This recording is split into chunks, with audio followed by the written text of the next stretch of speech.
YS Vivekananda Reddy గారు మీకు అత్యంత ఆప్తులు.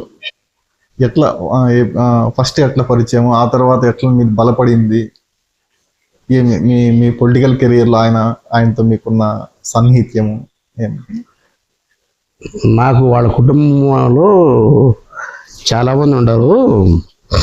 నాకు రాజశేఖర రెడ్డి గారి అంటే 89 నుంచి 89లో నేను చదువుకునేటప్పట్లో రాజశేఖర రెడ్డి అనే వ్యక్తితో ఆయన మనిషిని కూడా చూసినాను లేదు కానీ ఫోటో అప్పుడు 89కి అప్పుడు ఆ పేపర్స్లో చూడడంతోనే ఆయన అంటే ఒక పిచ్చి పుట్టింది 89లో.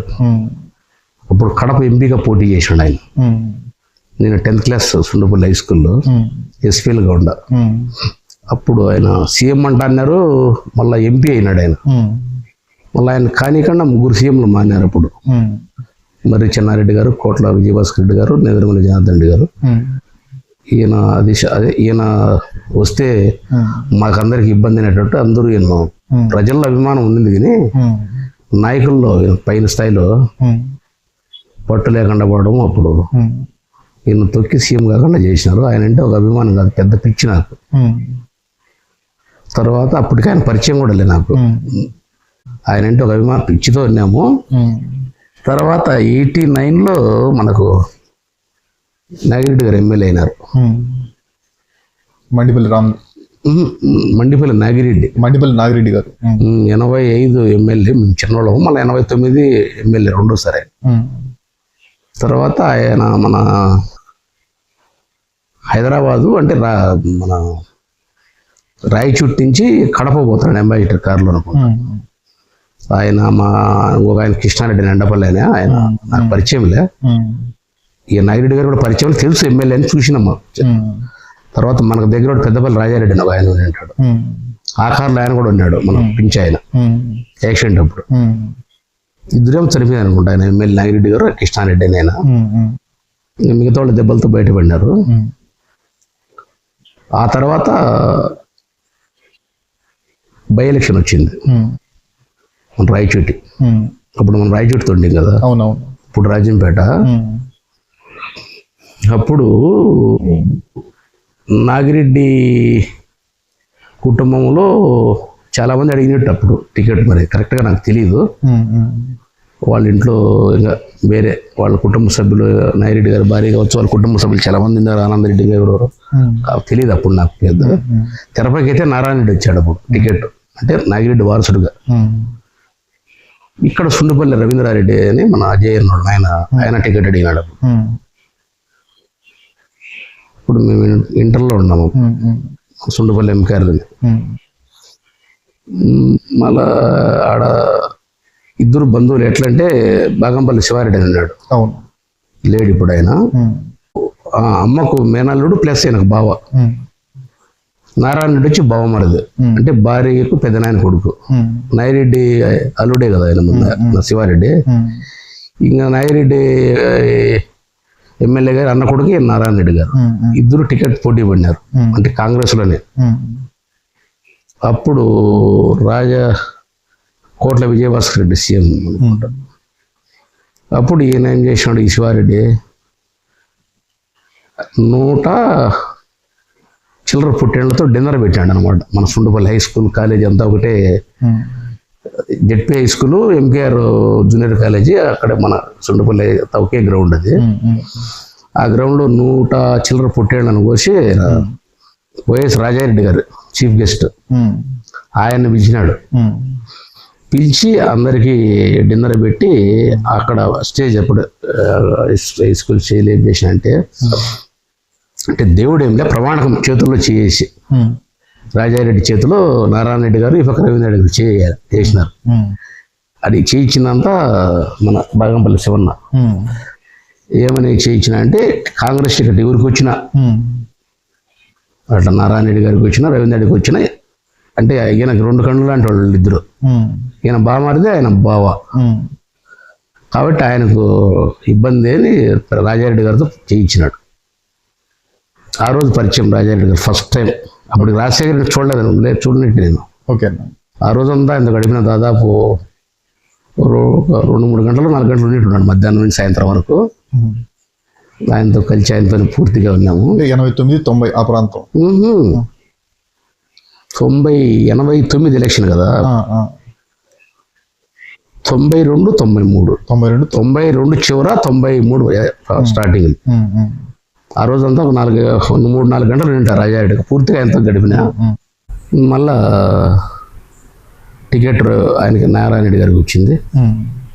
అప్పుడు అందరూ రాజశేఖర రెడ్డి గారు వచ్చి రాయచూట్లో ఉండి ఎలక్షన్ చేసినాడు. మళ్ళీ నారాయణ రెడ్డి ఎమ్మెల్యే అయినాడు. అప్పుడు రవీంద్ర రెడ్డి గారు చేసినారు. శివారెడ్డి ఉన్నాడు అప్పుడు. ఆయన అందరూ చేసిన లేదు. తర్వాత మళ్ళీ ఒకసారి 95లో రైతులది మన మున్సిపల్ గ్రౌండ్ ఉంది కదా కడప మున్సిపల్ గ్రౌండ్, రైతు జిల్లా అంతా రైతు సదస్సు పెట్టినారు అప్పుడు. సుండుపల్లి నుంచి మాకు రామ్జీ నాయక్ ఆచార్యని ఇద్దరు ఈ అగ్రికల్చర్ డిపార్ట్మెంట్లో పనిచేస్తారు. వాళ్ళు అప్పుడు బేనిషా కాయలు తీసుకొచ్చినారు 2. మన ఇప్పుడు జిల్లాలో ఫస్ట్ వచ్చిన సైజు బేనిషా. ఆ రోజు కూడా ఆయన అక్కడ ఉన్నాడు రాజారెడ్డి గారు. ఆయన కూడా వ్యవసాయం ఇది ఎక్కువ అభిమానం పిచ్చి. ఆ రోజు కూడా ఒక 2-3 గంటలు ఆయన ఉన్నాడు అక్కడ. ఆయనతో తిరుగుతూ ఉంటే అయితే ఆ రోజు 2 రోజులు పూర్తిగా 4 గంటలు మాట్లాడండి కలిసి ఉందాం. అంటే పూర్తి కాదు, అప్పుడప్పుడు అవకాశం దొరుకు అంతే.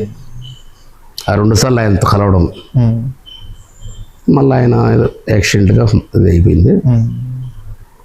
మళ్ళీ రాజశేఖర రెడ్డి గారితో పరిచయం ఏర్పడింది. హైదరాబాదు, కడప, పులివెందుల, ఇడపలపాయి, ఏడ అవకాశం ఉంటాడు కలుస్తా వస్తాను. అంటే తర్వాత వివేకానంద రెడ్డి గారు బాగా దగ్గర, అంటే మరీ బాగా అంటే మనకు రాజారెడ్డి గారు కానీ, వివేకానంద రెడ్డి గారు కానీ, జగన్మోహన్ రెడ్డి గారు అంటే మంచి అభిమానము. ఇదేమంటే వైఎస్ తండ్రిగా, తమ్ముడిగా, కొడుకుగా అలా. అయితే ఆయన జనార్దన్ రాజు అనే ఆయన మనకు చంద్రరాజపల్లిలో ఫస్ట్ పెద్ద సార్ దగ్గర గన్మ్యాన్గా ఉన్నాడు రాజశేఖర సార్ దగ్గర. అప్పుడు నాకు పరిచయం ఆయన కొద్దిగా టచ్. మళ్ళీ వివేకం సార్ దగ్గరికి వచ్చాడు ఆయన గన్మ్యాన్గా. బాగా మా పలకరిస్తాడు సార్తో. సార్ అంటే మనకు అభిమానము, గౌరవం. మనం అంటే కూడా ఆయనకు అభిమానం, గౌరవం. రాయచోటి మొత్తం ఎక్కడ అవకాశం ఉన్నా సార్ వివేకం సార్ కూడా కలుస్తాడు. ఎందుకంటే ఆయన బిజీ అయిపోయారు కదా సీఎం గారు. మళ్ళీ ఎంతో కడప కానీ, రాజంపేట కానీ, ఇట్లా తిరుపతి వచ్చినప్పుడు కానీ, హైదరాబాదు, పులివెందుల, ఒక చోటని కాదులే, బద్వేలు, ఏడన్నా మనకు పని ఉన్న ఎవరికన్నా పని ఉంటే ఫోన్ కొడితే పలానా చోట ఉన్నాను సార్. పలాంటి ఆయనకి పోయి వాళ్ళతో మాట్లాడిచ్చి వాళ్ళకి ఫోను లెటర్ ఇచ్చి ఇట్లా ఉంది. మనకు తిరుపతి కూడా మన ఇంటికి వచ్చినాడు, ఊర్లో మన ఇంటికి వచ్చినాడు, ఆరమ్మ గుడిగాడికి వచ్చినాడు, సుండుపల్లి మనకు ఆఫీస్ ఉంది ఒకటి, ఒలి బిల్డింగ్ అని ఆడికి వచ్చినాడు. సంబంధం బాగుంది. మళ్ళీ జగన్మోహన్ రెడ్డి తారా కూడా ఇంకా జగన్మోహన్ రెడ్డితో పరిచయాలు రాజశేఖర రెడ్డి గారు సీఎం అయినాకనే పరిచయం అయ్యారు. ఫస్ట్ టైం ఆయన ఫస్ట్ పరిచయం కలవడము బెంగళూరు. పరిచయం చేసిన వ్యక్తి ఎర్రమల్ల చంద్రారెడ్డిని, వీరపనాయనపల్లి మండలంలో ఎర్రమల్లపల్లి ఉంటుంది. ఆయన సర్పంచ్ అయినాడు, సర్పంచ్గా ఉన్నాడు. సర్పంచ్ అయినప్పుడు కాకముందు ఆయన అక్కడి నుంచి వచ్చాడు. నేను రాయచోట్లో కలుసుకొని నేను ఇద్దరమే విన్నాం ఫస్ట్ జగన్మోహన్ రెడ్డి పరిచయం కలిసి వచ్చినాం ఫస్ట్ టైం.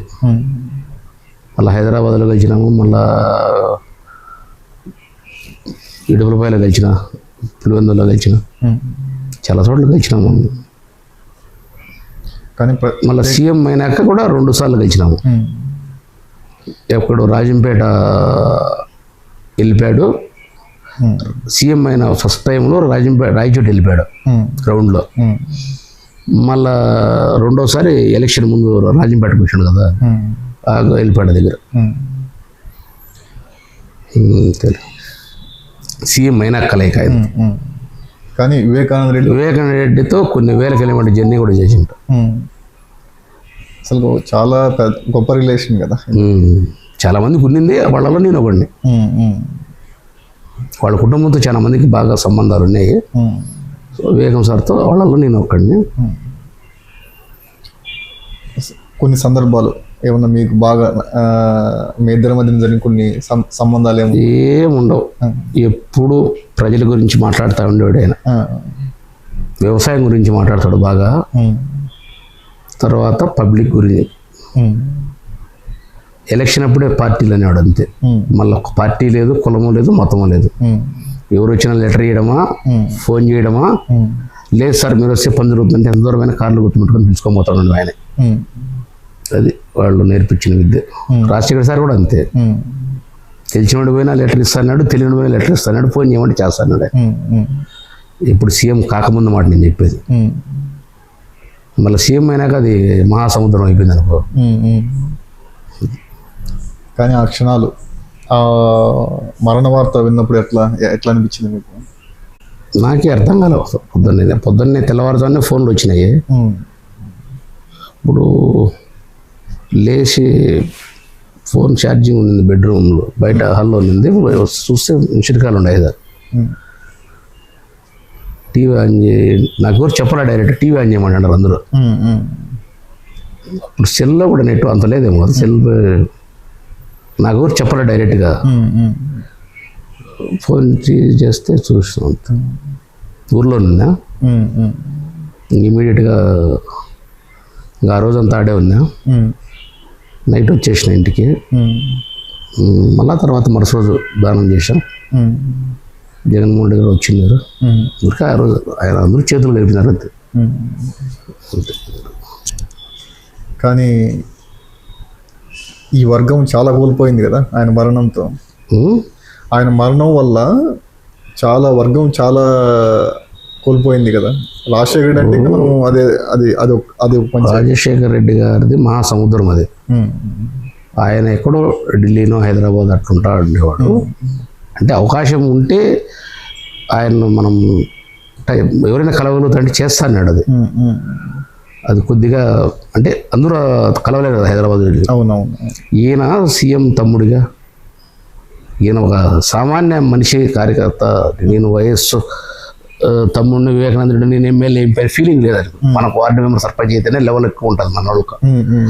ఆయన మనకు తెలిసి సమితి ప్రెసిడెంట్గా చేసినాడు, ఎమ్మెల్యేగా చేసినాడు, ఎమ్మెల్సీగా చేసినాడు, ఎంపీగా చేసినాడు, మినిస్టర్గా చేసినాడు, అన్నీ చేసినాడు. ఆయనకు ఫీలింగ్ కానీ ఈగో కానీ సాధారణంగా పోతూ ఉంటాడు అంతే. సో ఆయన మామూలుగా సోమవారం కూడా చెప్పింటాడు. అప్పుడు అంటే మనకు జిల్లా కడప ఉంది కదా, జిల్లాలో అందరూ చెప్పింటాడు అనమాట. అది ఫోన్ ద్వారా చెప్పారు, అది మనకు కరెక్ట్గా తెలియదు. ఫలానా టైం అంటే ఫలానా టైంకి ఉంటాడు. ఎస్పీ ఆఫీస్ కూడా ఫలానా చోటు ఉంటాయి. ఎస్పీ ఆఫీసా బంగ్లానా, లేదా కలెక్టర్ బంగ్లానా, కలెక్టర్ ఆఫీసా, ఆర్డీఓ ఆఫీసా, అట్లా కడపలో ఉండే ఆఫీసులు అన్నీ మధ్యాహ్నం కానీ లేదా సాయంత్రం కూడా కానీలే. ఆయన కార్లు అందరినీ కూర్చోబెట్టుకోవడం. ముఖ్యమైన వాళ్ళు ఎవరో ఇద్దరు ఉంటారు, ఆఫీసులు కూడా ఉండమంటారు ఫలానా టైం అని అంతే. ఆ ఆఫీస్కి లేకపోవడము, వాళ్ళతో కూర్చొని సార్ ఇట్లా అందరి సమస్యలు చెప్పేసి ఖచ్చితంగా చూడండి. అటెండర్ కూడా సార్ అంటాడు ఆయన. మనం అయితే అనలేము. ఆయన అటెండర్ సార్ అంటాడు, కలెక్టర్ ఎస్పీ సార్, రౌం గారిని కూడా సార్ అంటాడు. ఆయన స్వభావం. ఆయనకు ఆ విధంగా జరగడం అనేది మన వర్గంలో కావచ్చు చాలా లోటు కదా. అసలు మనకు మాట్లాడే మనిషి వైఎస్ కుటుంబానికి, వైఎస్ పార్టీకి, కడప జిల్లా ప్రజలకు, వైఎస్ కుటుంబానికి, వైఎస్ఆర్ పార్టీకి, వైఎస్ఆర్ పార్టీ అభిమానులకు, ప్రజలకు తీరని అన్యాయం లోటు. ఎందుకంటావా? మామూలుగా చాలా మంది నాయకులు మా పార్టీ వాడు, మా వర్గం వాడు అంటారు తప్ప ఆయనకు వర్గం వదలదు, కులం వదలదు, మతం వదలదు. ఎవరు వచ్చినా రికమెండ్ చేయడం కానీ, లెటర్ వేయడం కానీ, ఫోన్ చేయడం కానీ, ఆయన స్వయంగా రావడం కానీ నార్మల్ సాధారణమైన మనిషిగా జరుగుతుంది. నా యొక్క అభిప్రాయము, నా ఆలోచన, నా అనుభవం అది. మీరు మీ వ్యక్తిగతమే కాకుండా ఆయనతో చాలా గంటలు గడిపారు కాబట్టి మీరు అందరినీ చూసింటారు కదా, ఆయనతో పాటు అందరినీ. ఆఫీసుల్లో ఎట్లా ఆయన వల్ల చాలా మందికి ఆయనతో తిరగడం వల్ల నాకు గుర్తింపు, ప్రత్యేకంగా గుర్తింపు వచ్చింది. ఆయన వల్ల చాలా పరిచయాలు అయినాయి, చాలా పనులు చేసుకోగలిగాను. అయితే నాకైతే ఏం తక్కువే. మిగతా అందరికీ కూడా మన మన మన శక్తి కాడికి మన పరిధిలో ఉండేది ఆ సార్ ద్వారా చాలా చేసినాం. మళ్ళా ఇంకోటి ఏమిటంటే పెద్ద పెద్ద మినిస్టర్లు కూడా ఆయనతో మాట్లాడాలంటే మిమ్మల్ని కలిసేవాళ్ళు. అడుగుతూ అన్నారు.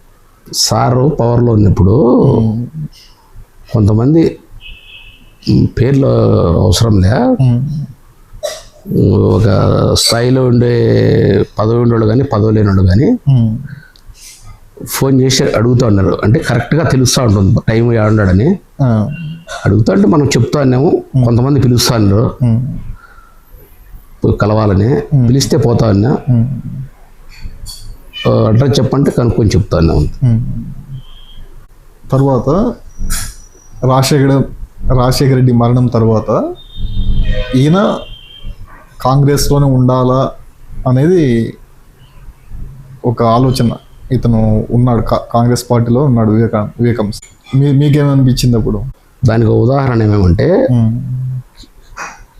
కిరణ్ కుమార్ రెడ్డి సీఎం చేసిన రోజు ఆయన రిజైన్ చేసి వచ్చాడు కదా, మంత్రి పదవి అన్నం చేసినారు ఆయనకు. ఎవరికి? వివేకం సార్, అగ్రికల్చర్ మినిస్టర్. పులివెందుల వాళ్ళ ఇంట్లో ఉన్నాము అప్పుడు. సార్ కూడా ఉన్నాడు, సార్ ఉన్నాడు, మేము కూడా ఉన్నాము.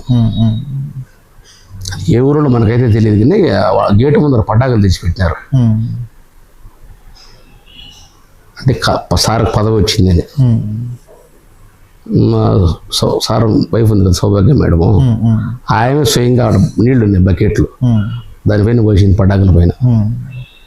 ఆడెవరు అడుగుతాను ఏమ్మా అని. మా ఇంట్లో మంటలు జగన్ రెడ్డి రిజైన్ చేస్తున్నాడు, ఈయనకు మంత్రి పదవి వచ్చింది కాంగ్రెస్ పార్టీ, మా ఇంట్లో మేమేం అడుగు మాకు చేసుకోండి దిక్కుదిల్లికి వెళ్ళాడుతున్నాము, ఈ అవసరం మాకు ఆయన స్వయంగా నేను పోసింది పులివెందుల ఇంట్లో గేట్ దగ్గర. సార్ని అయితే ఇంటి దగ్గర చంపినారు, ఆ ఇంటికి బయటకి ఎట్లోనే. ఆయన వల్ల వాళ్ళ కుటుంబానికి, పార్టీకి, ప్రజలకు, జిల్లాలో ఎంత నష్టమో. నేను ఆ రోజు నాకు రాజకీయం ఈ రోజుతో, నా రాజకీయ జీవితం ఈ రోజుతో అయిపోయింది అనుకున్నాను నేను కూడా. అది అట్లే ఉంది పరిస్థితి. వివేకానంద రెడ్డి కుటుంబ సభ్యులతో మీకు ఎలా ఉండేది? పరిచయం ఉండింది నాకు. సార్ వైఫ్తో పరిచయం, సౌభాగ్య మేడం తెలుసు, వాళ్ళ కూతురు డాక్టర్ చింతమ్మ తెలుసు, వాళ్ళ అల్లుడు ప్లస్ బామారి చిన్న రాజశేఖర డయానా పరిచయం. ఇంకా శివప్రకాష్ రెడ్డి అని వాళ్ళ పెద్ద బామారి కాంట్రాక్టర్ ఆయన తెలుసు. క్లోజ్ అయితే సార్తోనే వాళ్ళంతా పరిచయం.